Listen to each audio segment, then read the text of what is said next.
नमस्कार, जय मसीह। आज नोभेम्बर 8 कार्तिक 23 शुक्रबार। आजको पाठ बाइबलको पुरानो नियमको राजाहरूको पहिलो पुस्तकको 7 अध्यायबाट रहेको छ।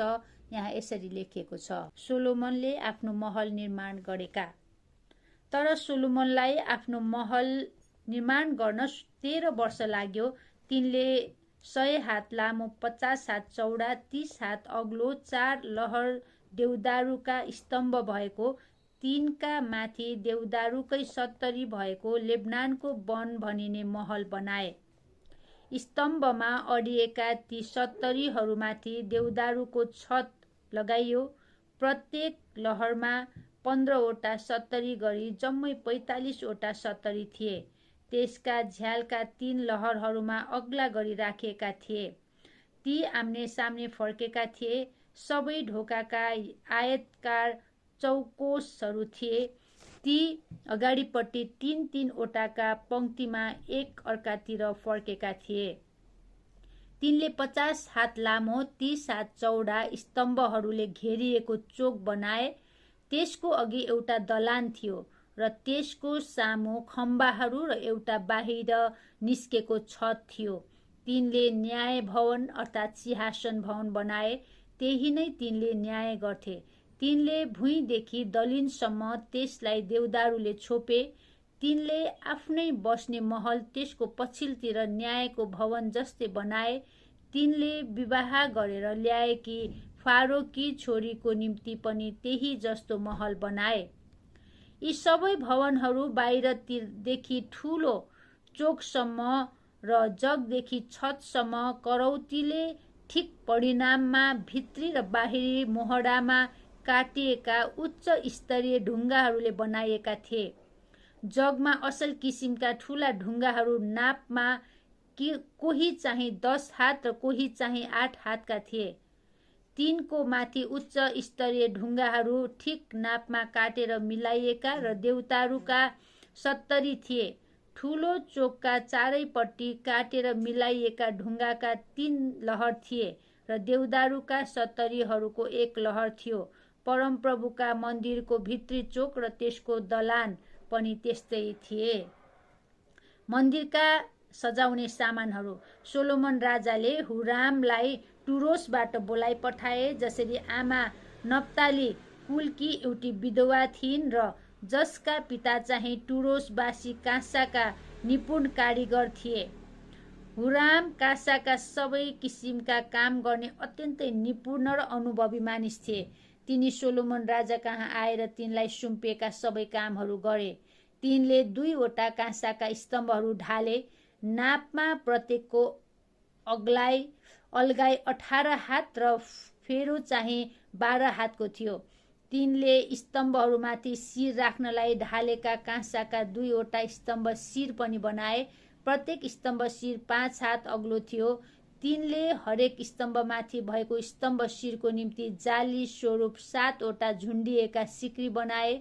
स्तम्भहरूका स्तम्भ शिर सिगार्नलाई हरेक सिक्रीको जालीका चारैपट्टि तिनले 2 लहर बुट्टादार दारिमहरू बनाए। तिनले हरेक स्तम्भ शिरमा पनि त्यस्तै गरे। दलानभित्रका स्तम्भ शिरहरू लिली फूलको आकारका 4 हात अग्ला थिए। दुवै स्तम्भका स्तम्भ शिरमा जालिनेरको कचौराको आकार भएको भागमा स्तम्भ शिरका वरिपरि लहर लहर गरी 200 बुट्टादार दारिम बनाइएका थिए। तिनले मन्दिरका दलानका अगाडि ती 2 स्तम्भहरू खडा गरे। तिनले दक्षिणपट्टिको स्तम्भको नाउँ याकिन राखे र उत्तरपट्टिको नाउँ बोअज राखे।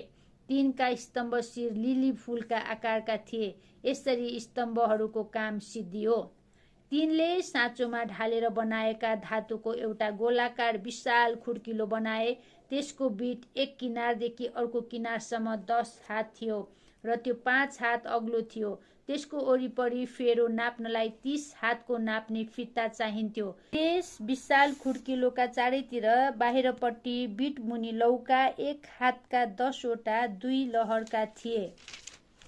खुड्किलो र लौका एउटै टुक्रा धातुबाट बनिएका थिए। त्यो खुड्किलो 12 वटा साँडेहरू माथि राखिएको थियो। 3 वटा उत्तरतिर फर्केका, 3 वटा पश्चिमतिर फर्केका, 3वटा दक्षिणतिर फर्केका र 3वटा पूर्वतिर फर्केका थिए। 3का पछिल्ला भाग भित्रपट्टि फर्केका थिए। त्यो खुड्किलो चाहिँ तिनीहरूमाथि थियो।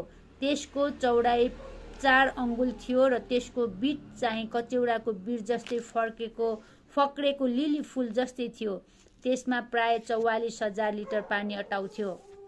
तिनले काँसाका 10वटा आधारहरू पनि बनाए। प्रत्येक 4 हात लामो, 4 हात चौडा, 3 हात अग्लो थियो। ती गुड्ने आधारहरू यसरी बनाइएका थिए। तिनका वरिपरिका पाटाहरू ठाडा फ्रेममा जोडिएका थिए। ती पाटाहरू फ्रेमहरूमा पनि सिंहहरू, साँडेहरू र करूबहरू थिए। फ्रेममाथि पनि प्रत्येक गुड्ने टेकामा काँसाका धुरा भएका 4वटा काँसाका चक्काहरू थिए। हरेकमा 4 टेकामा अडेको एक बाटा थियो, जसका वरिपरि ढलौटे मालाहरू थिए।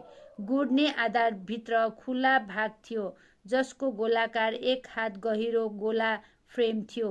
यसको खुला भाग गोलाकार थियो र यसको तल्लो भाग समेत 1.5 हात चौडा थियो। त्यसको खुला भागको वरिपरि बुट्टाहरू थिए। गुड्ने आधारका पाटाहरू गोला होइन तर वर्गाकार थिए। ती 4वटा चक्काहरू पाटाहरूका मुन्तिर थिए। चक्काहरूका धुराहरू गुड्ने आधारसँगै गाँसिएका थिए। हरेक चक्काको उचाइ 1.5 हात थियो। चक्काहरू रथका चक्का जस्तै बनाइएका थिए। तिनका धुरा, बीट, सुइरा र नाभिहरू सबै ढालेर बनाइएका धातुका थिए। प्रत्येक गुड्ने आधारका 4वटा समात्ने बीटहरू चाहिँ एक कुनामा थिए। ती गुड्ने आधारबाट बाहिर निस्केका थिए। हरेक गुड्ने आधारका वरिपरि टुप्पामा आधा हात गहिरो गोलाकार धातुको फिता थियो। गुड्ने आधारका टेकाहरू र पाटाहरू त्यसकै टुप्पासँग गाँसिएका थिए। पाटाहरूमा जहाँ जहाँ खाली ठाउँ थिए त्यहाँ त्यहाँ तिनले करूबहरू, सिंहहरू र खजुरका बोटहरू र त्यसका वरिपरि मालाहरू कुँदेर बनाए। यसरी नै तिनले ती 10वटा गुड्ने आधारहरू बनाए। ती सबै एउटै नाप र एउटै आकार भएका साँचोमा ढालेर बनाइएका थिए। त्यसपछि तिनले काँसाका 10वटा बाटाहरू बनाए। प्रत्येक 880 लिटर पानी अटाउने र नापमा 4 हात बराबर थियो। ती 10वटा गुड्ने आधारका निम्ति एउटा एउटा बाटा थियो। तिनले 5वटा गुड्ने आधारहरू मन्दिरको दक्षिणपट्टि र 5वटा उत्तरपट्टि राखे। अनि पानीको खुड्किलो चाहिँ मन्दिरको दक्षिणतिर दक्षिण पूर्वको कुनामा राखे। तिनले बाटा र बेल्चाहरू र अरू विशेष छर्कने बाटाहरू बनाए। यसरी हुरामले परमप्रभुको मन्दिरमा सोलोमन राजाको लागि आफ्नो जिम्मामा लिएका सबै काम सिद्ध्याए।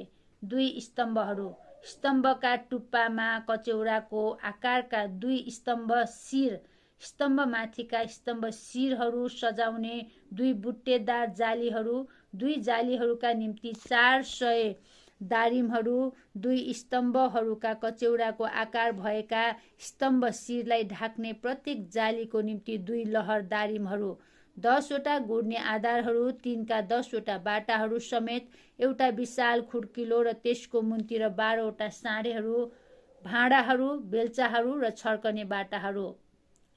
यी सबै चिजहरू जो हुरामले परमप्रभुका मन्दिरको निम्ति सोलोमन राजाको लागि बनाएका थिए, टल्काइएका काँसाका थिए। राजाले ती एर्दनको मैदानमा सुक्कोत र सार्तानको बीचका साँचाहरूमा ढालेर बनाउन लगाएका थिए। सोलोमनले यति धेरै चिजहरू बनाए कि ती नजोखी नै राखे। ती बनाउनलाई प्रयोग गरिएका काँसाको ओजन निदो गरिएन। सोलोमनले परमप्रभुको मन्दिरका जम्मै सजाउने सामानहरू पनि बनाए।